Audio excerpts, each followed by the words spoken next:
How to fix iPhone screen won't rotate. The first thing to do in order to enable your auto rotation is scroll down from the top right corner.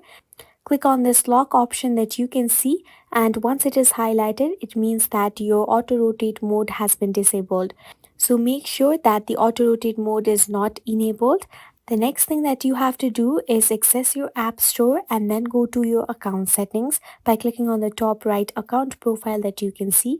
After this, scroll down to the apps, and any app that you see an update option at the side of it instead of open, click on update and update all your apps to the latest version.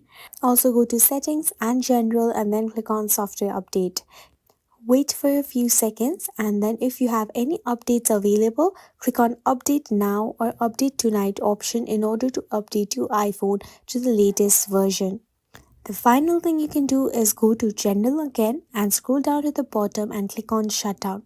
This will shut down your device and restart after a few minutes.